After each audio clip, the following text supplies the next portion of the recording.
In a world drowning in rain, rot, and silence, one man believes he's the hand of God. Another tries to retire in peace. A third just wants to do the right thing. And one woman carries the last light in the darkness. This is Seven, David Fincher's descent into the heart of modern sin, where salvation and damnation wear the same face.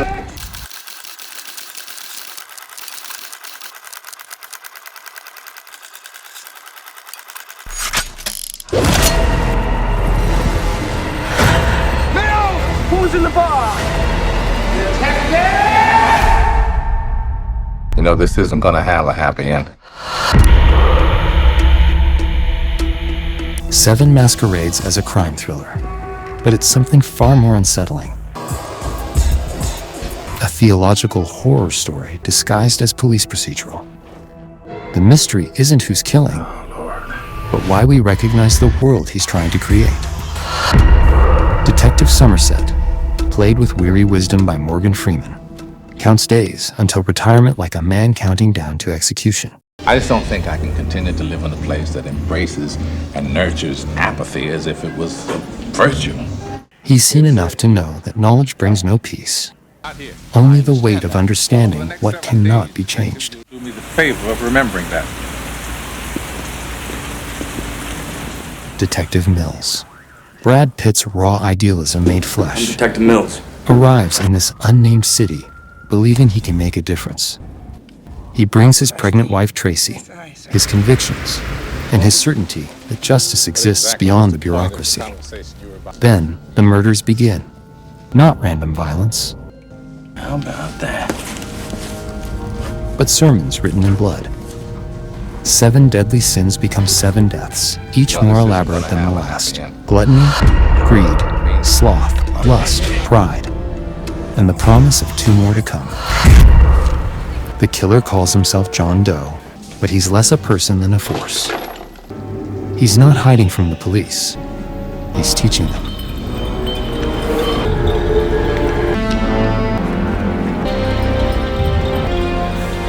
Somerset! What?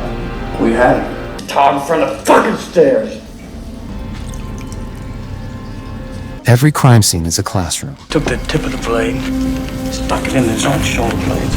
Every corpse a lesson plan in humanity's fundamental corruption. He's been dead a long time, and I can tell you it was not poison. He's got lines of distension across the duodenum, and the interior wall is ripped open. This man ate till he burst. He was hemorrhaging internally. So he did die by eating. Yes and no. What about these bruises up here? Well, I haven't figured that out yet. Gun pressed against his head? Fuck yeah. Marks from the front side flush with the muzzle. Ladies and gentlemen, we have ourselves a homicide. The city in Seven is never named, but we feel it. The constant rain, the choked alleys, the flickering fluorescent light above a dead body. This isn't just urban decay. It's metaphysical. This is not a place, it's a condition. Cinematographer Darius Kanji paints the city like a Boschian hellscape, claustrophobic, teeming with grotesque detail. In Hieronymus Bosch's The Garden of Earthly Delights, sinners wander through surreal tortures, unaware or indifferent to their damnation. Fincher gives us the same, apartment walls stained with grime, neon signs bleeding light into night, and people moving through it all like ghosts. No one stops to look. Even the interiors are haunted, like small mausoleums built out of filing cabinets and concrete. There's no natural light, no warmth, just fluorescent hum and ticking clocks. This city is a place where the spiritual has withered, leaving only motion without meaning. This isn't a film about one man's crime. It's about a city that breeds them, where hope is just another casualty. I mean, it's easier to lose yourself in drugs than it is to cope with life. This is what terrifies, not the murders themselves, but the context that makes them feel inevitable. The city isn't just corrupt, it's theological. A place where sin is codified, punished, ritualized. If Seven feels like a descent, that's because it is. The film borrows deeply from Inferno, the first canticle of Dante's Divine Comedy, a journey through hell, a descent through ever worsening layers of sin.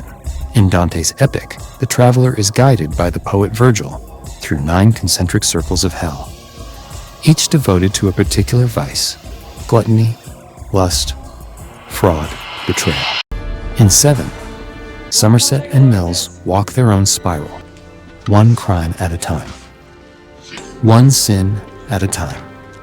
Each murder in 7 mirrors not just a sin, but the poetic justice of Dante's punishments. The glutton is forced to consume until death. The greedy man is bled dry. The proud woman is disfigured and made to choose death over imperfection. These are not just killings. They are judgments. Somerset reads Dante in the library, not just as research, but as ritual. The echoes are deliberate.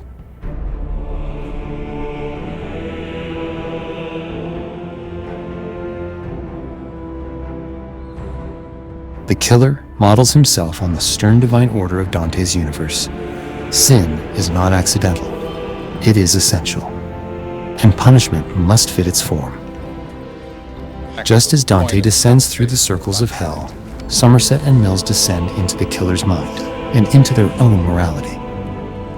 Each step strips away comfort, certainty, even sanity. And in the end, like Dante emerging from the inferno, Somerset emerges changed. But unlike Dante, he finds no paradise, only the faint possibility of fighting for what's left. Where are you gonna be? Around. I'll be around.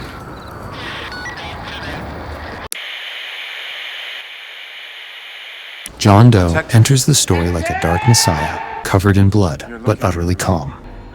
Kevin Spacey's performance is terrifying not for its madness, but for its sanity.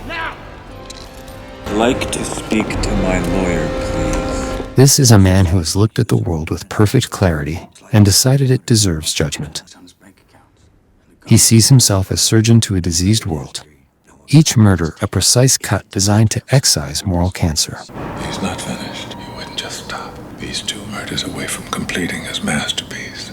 His apartment, when finally discovered, reveals not chaos but order. Obsessive, methodical, spiritual order. We see a deadly sin on every street corner, and we tolerate it. We tolerate it because it's common. This is his theology, that acceptance of evil makes us complicit in it, that witnessing without acting is its own form of sin. Only in a world this shitty could you even try to say these were innocent people and keep a straight face. He echoes Dostoevsky's underground man, Nietzsche's Superman, Milton's Satan. Intellectual traditions that ask whether traditional morality has become too weak for modern corruption, whether extraordinary times demand extraordinary measures. What makes him terrifying isn't his violence but his logic.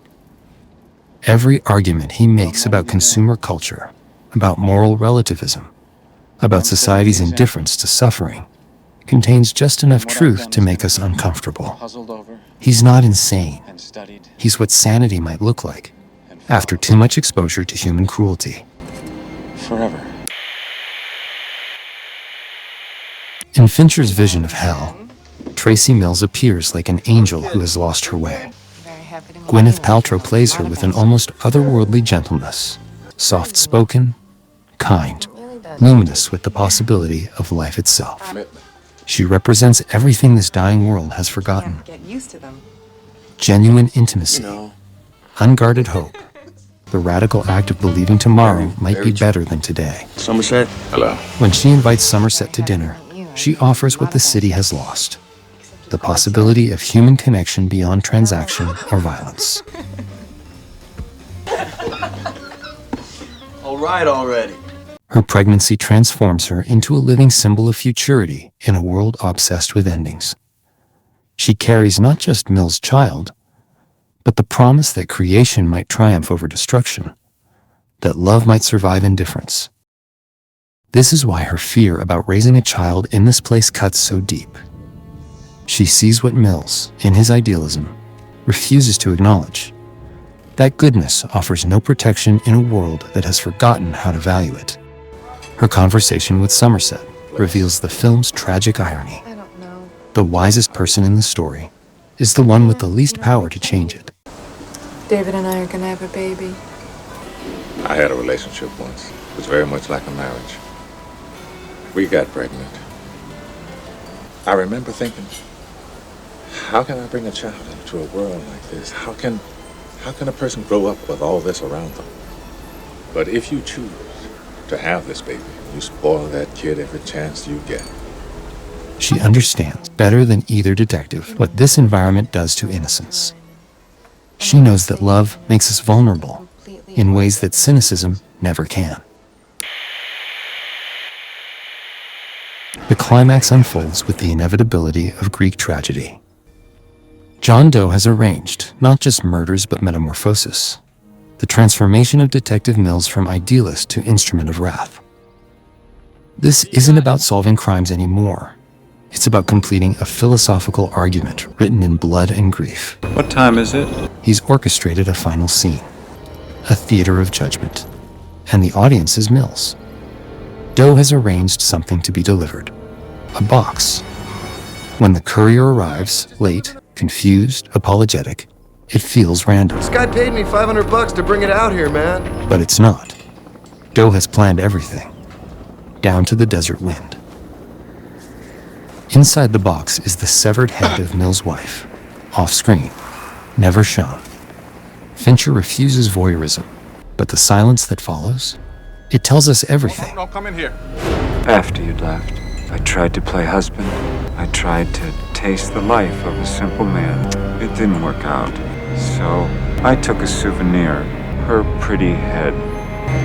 Who's in the box? Because I envy your normal life. It seems that envy is my sin. Fucking liars! Become wrath. In that moment, the trap springs not just around Mills, but around us. What would we do? She begged for her life, detective. Could we let justice go unanswered? For the life of the baby inside of her. Could we resist the pull of righteous anger when everything we love has been torn away? If you kill him, he will win. Oh, God!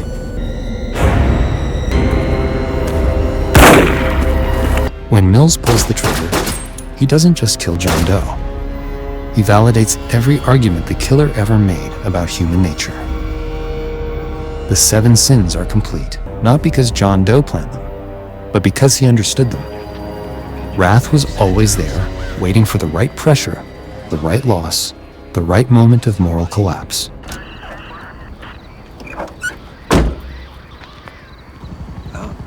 We'll take care of it.